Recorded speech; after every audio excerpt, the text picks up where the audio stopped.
Hi, Rosie. Welcome to the show. Hi, Summer. How are you? I'm good. It's so nice to see you. I'm so happy to have you here today. Why don't you start out by telling everyone just a little bit about who you are, where you live, that type of thing? Yeah, sure. My name is Rosie, and I live in Bristol in the United Kingdom, and it's very formal, isn't it? UK. And I live with my partner and my cat Abby, and I work in public health, but I do quite a lot of acting in my spare time as well. So Oh, that's my sort of love, really, is acting. But yeah, not much money in it, unfortunately. So I have a day job. yeah, that's so cool. That's great. I feel like I remember you saying that once, but I forgot that about you. So that's really fun. And so tell me a little bit about like what your frustrations were with your body before we started working together. Yeah, I was thinking about this. I think I've always, as far back as I can remember, I've always struggled with my body image, and I've got really early memories from being a child, being ashamed of my body, wanting to hide it, um, being very uncomfortable in my own skin. Um, yeah, just kind of I feel like I've lived with that my whole life, really, even as a child. I don't remember a time when I just felt comfortable ever. And I think over the years, I've just always struggled with it and felt sort of had a real issue about it. Um, Partly worried about weight, but also just my general appearance. It's not just about weight for me.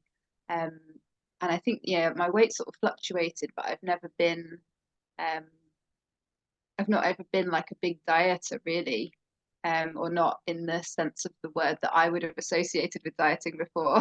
Definitely unhealthy relationship with food, and unhealthy relationship with my body, but I wouldn't have sort of, how a lot of the time we talk about people who've been on every diet and tried lots of different things, and I'm not really one of those people. But I think I've just always struggled with my self-image, and just not feeling comfortable in my body, comparing myself with other people, feeling very aware of myself all the time. Mhm. And yeah, so it's kind of been something that has affected me most of my life, really. Yeah, yeah. And so what made you decide to wanna to change that? Like was there anything that sort of happened that made you realize like, oh, I don't have to feel this way or like I don't want to feel this way anymore? Like what sort of happened for you there? Yeah, I think it's been a number of things. I've done quite a lot of work on myself over the last few years. I was married and I had a breakup, and that sort of put me into therapy, and I did quite a lot of work in therapy. And then I found sort of other coaching since. I've got another coach apart from you, Sam. I hope that's okay. Oh my Who gosh. No, I'm kidding. That's awesome. her name is Steph, and she's amazing as well, like you. And so I've done quite a lot of work on myself over the last sort of few years, I guess. And I feel like I've come a long way um, in accepting myself more and being more gentle with myself. But I felt like body image was like sort of like the last piece of the puzzle for me that I still just couldn't get past with all the other stuff that I've done, and that I needed something specifically about this to try and work on that, because it felt like that was the sort of thing that I kept coming back to. And I think what I've identified through this work really is that it's actually nothing to do with my body. It's Right. just that that's an easy thing that it latches onto, because it's something that maybe I've perceived that I could have some more control over than other things in my life. And it's almost like the sort of nebulous thing that it returns to, because at the time in my life when I have been at my thinnest, which not coincidentally has often been at the times when my life is falling apart. So when my marriage was breaking up, I lost a lot of weight and was, very, very, comparatively, a lot thinner than I had been. Um, and I got loads of comments about how great I looked, as always Mhm. as happens. And I was like, I'm literally living off salt and vinegar crisps and red wine and hummus, and having a terrible time. But I fitted more into that sort of stereotype of this sort of crazy pursuit of thinness that we have. Um, Sorry, I've gone off piece a little bit there, haven't I? But yeah, I think that I've sort of identified that I just needed to do something specific about body image and about how I felt about myself in my own skin. So that was kind of what brought me to that. I think I've been thinking about it for quite a long time, but I'd never really realized that. I didn't know you existed. Thank Mhm. goodness I do now. But I'd never really thought about it being something specific that you could do a program on like this, I guess. Mhm. So yeah, I sort of looked into some things about self-acceptance, but I think it was something specific, this sort of last piece of the puzzle, I guess, that I felt like I needed to do. And then, yeah, I don't even know. I was thinking about this the other day, like, how did I find you? And I don't even know. I think it's like you dropped into my life like this anti-diet angel, and suddenly you were there just at the right time when I was kind of thinking about some of this stuff. And I sort of put it off for a bit, and I kind of read your emails, I looked you up, I listened to your podcast, I put it off for a bit more. And then I was talking to my partner about it, and he was just like, I really think you should do it, because it's you keep coming back to it, you keep bringing it up. You're obviously something is in your gut is pulling you towards this program. So yeah. Yeah, that's so cool. Oh, that's great. I love hearing that. And so what were some of the like the stepping stones or things that really helped you along the way in this process? Yeah, there are so many. It's hard to pick some out. I think a lot of the work that I've been doing is around self-compassion. And I think that's one of the biggest parts of all of this work for me is I've always been so harsh on myself, and it's shown up in lots of different areas of my life, but particularly around how I feel about myself physically and what I think about what others are thinking about what I look like and all of that stuff. So I think, some of the stuff around being self-compassionate, and actually the one of the very early things about our sort of inner child and thinking about that. And one of your suggestions was to put a photograph of you as a child. And as I said earlier, I can remember my issues with this starting from when I was quite young. So I've got a little photo of myself on my desk, and then when I get sort of bad feelings or I have negative self-talk, I can look at that photo and just try and nurture that part of myself. So that was a really good bit.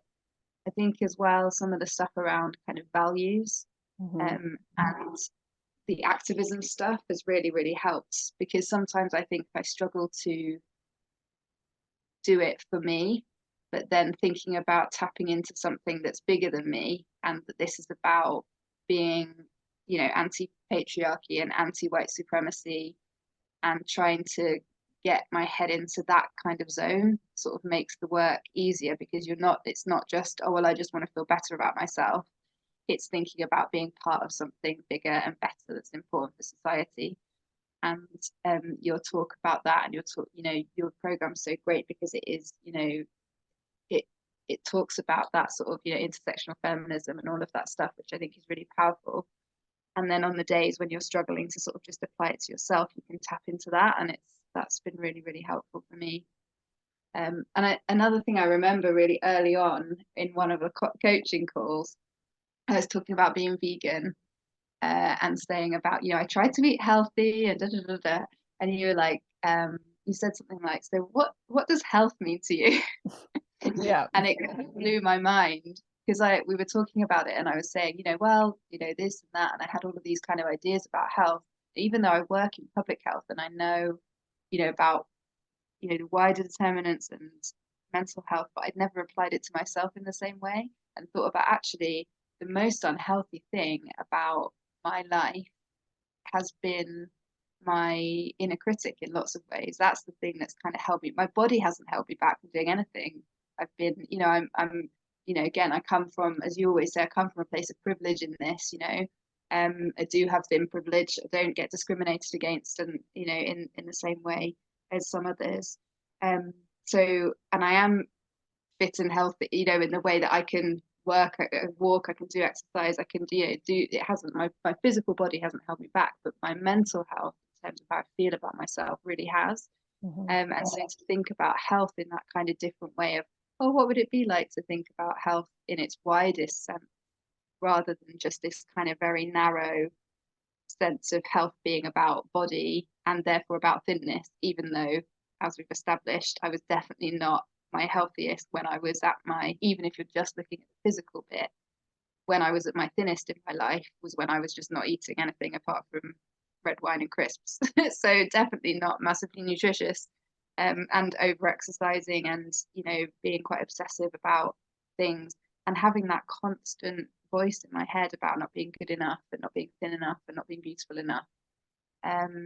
So they're just some of them. I think as well, I remember you one of your Instagram posts, one of them really stuck with me, and it was one where you had your cards up and you were saying about like, it's something like, you're not here on earth to give someone a boner. Oh yeah. Do you remember that one?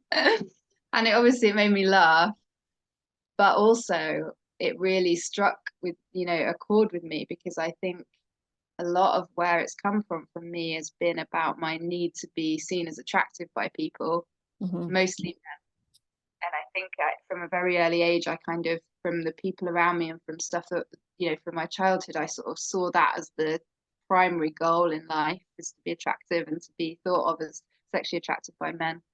And how that has then framed my life and the decisions I've made, and there's lots in that. So I think as well, just being that awareness of, oh, I don't need to be attractive or considered attractive by anyone else. That isn't what I'm here for, and I don't need that.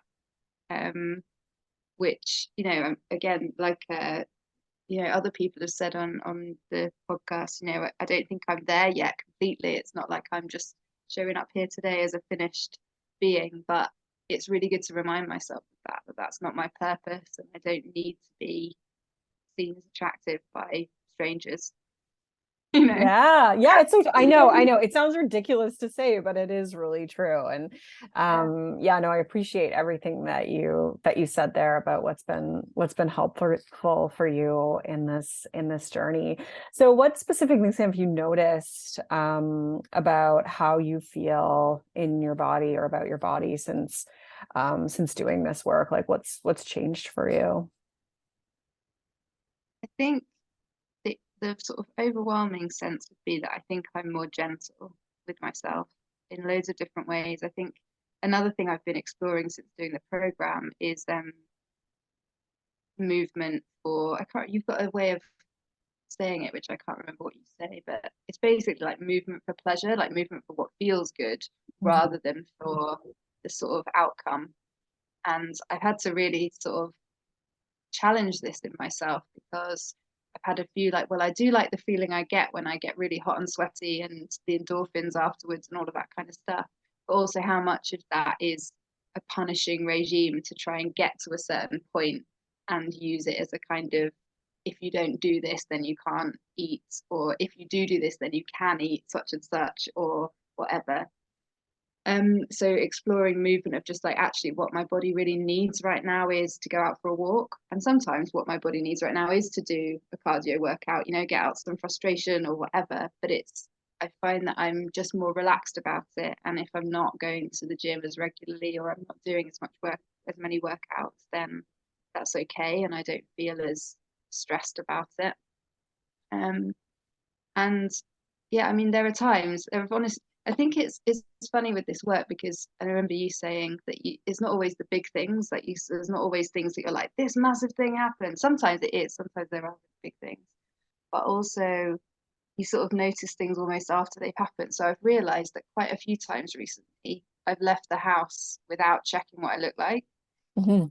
Like, just not even look. I've just left the house to go to the shop or to go out to meet someone or whatever, and I haven't mirror checked, haven't, and that's not a deliberate thing of, I'm not going to check in the mirror. That's just because I'm like going to do something, like go to the shop, and I just don't, it doesn't matter what I look like. Um so, and that, again, it sounds small, but for me that's kind of been revelationary, because I just always would have checked before. I always would have been like, right, is it, um that it was important to me to know what I look Right. like. And yeah, so I think that's been different. And I think I remember saying quite early on in one of our calls as well, that one of my realizations was that I sort of, sometimes when I was out, I would deliberately not go to the bathroom, because I knew that then I would see myself, and that would maybe ruin my night. It could either make or ruin my night depending on what I saw. So or what I perceive to see. So I could either be like, oh, I look good. Oh yeah, carry on having a good time. Or, oh, I look awful and I don't deserve to have a good time anymore, so I won't. And I don't feel like I've done that as much or at all really. I just sort of go to the bathroom and see what I see.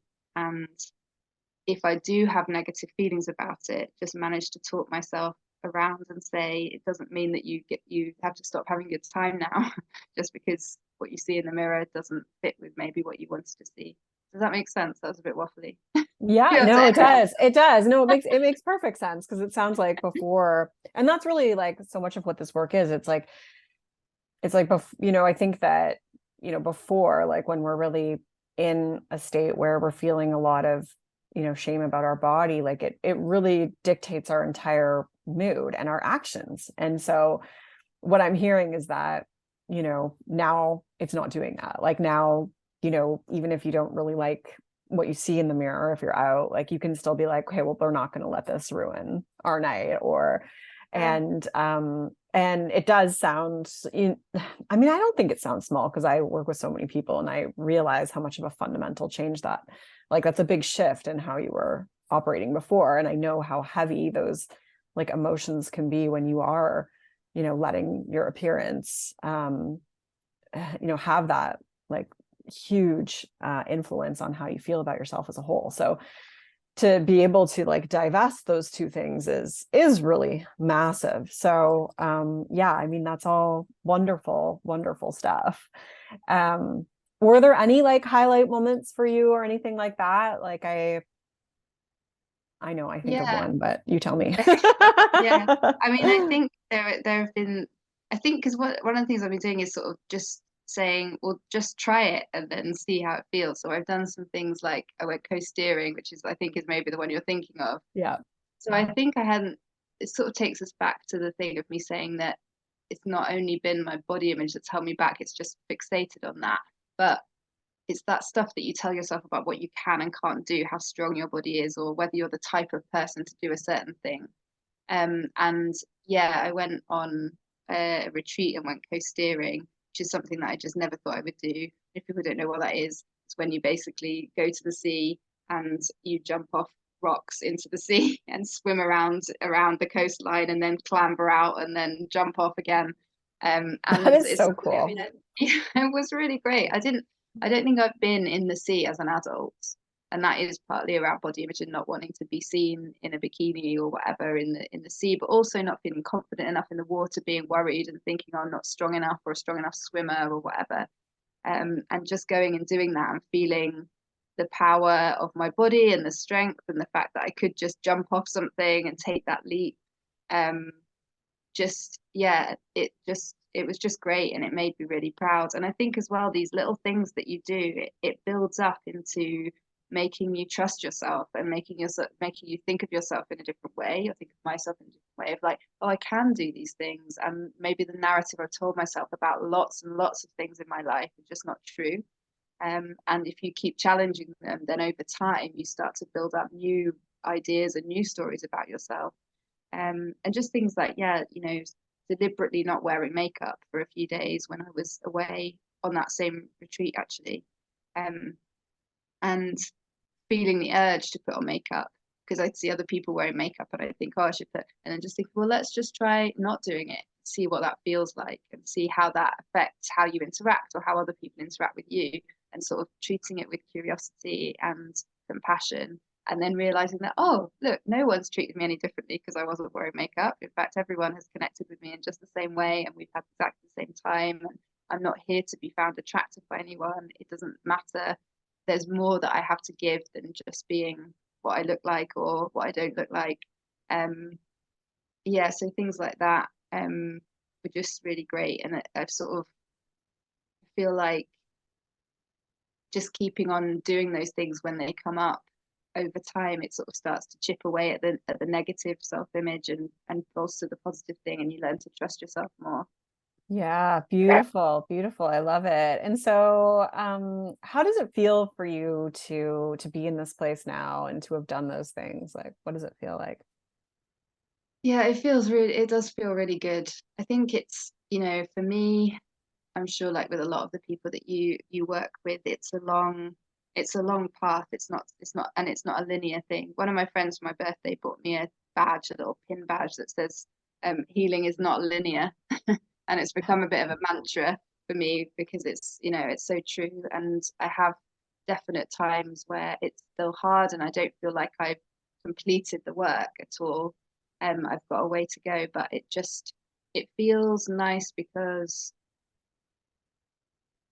it it feels like I'm on that path now, and it continue to kind of get better, and that I just sort of trust myself. I feel like I've got my own back on it, if you know what I mean. So I feel like I can treat myself like my friend, and rather than be at war with myself all the time, feel that I'm supporting myself through it. So even when I have those days where I feel horrible for whatever reason, I'm sort of on my side with it rather than raging against it. Does that make sense?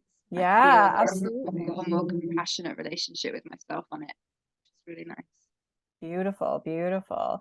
And so what's one piece of advice that you would give to other people listening today? Do your program. Oh, you didn't have to say that, but thank you. Well, no, but I really would, because I think it's, you know, I mean, your podcasts are amazing, and just listening to those, I think people, you know, get an awful lot from it. And I still listen to your podcast loads and loads.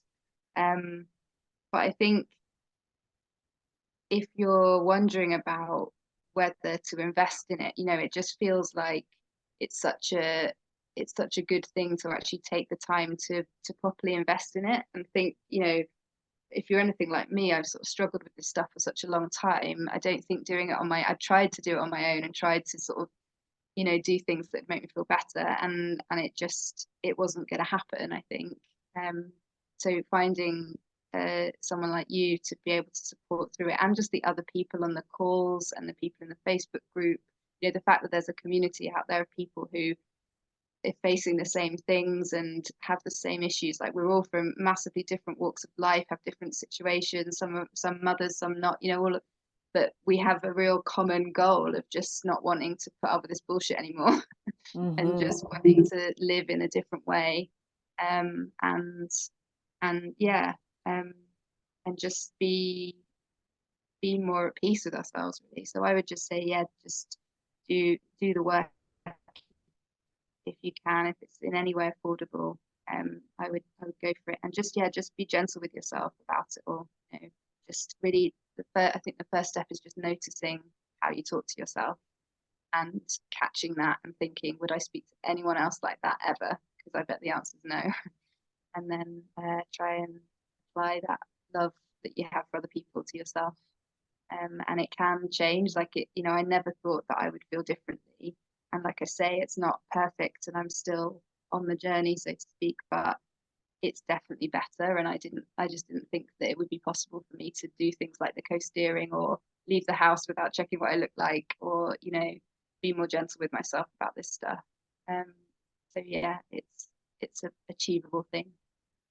Yeah, that's so great. I really appreciate you saying that. It's been such a pleasure working with you in this time. I mean, I notice just hearing everything that you're talking about today, like I think it's such a significant change from when we started together. And I feel like, yeah, I mean, I'm sure that you have days where it's more of a struggle, but I also get a sense that you have a really wonderful ability to work through those moments now, and be able to be you know, be able to kind of um, be more resilient to it. And I think that that's so much of what this is about, because we're always going to have days where we don't feel good about ourselves, whether it's about our body or just other, you know, just us as a whole. And so um I really appreciate that, you know, it sounds like you're really putting in a lot of intention in terms of, you know, treating yourself differently. And I certainly notice it, and just loved hearing about all the changes that have happened for you and the things that you've done. And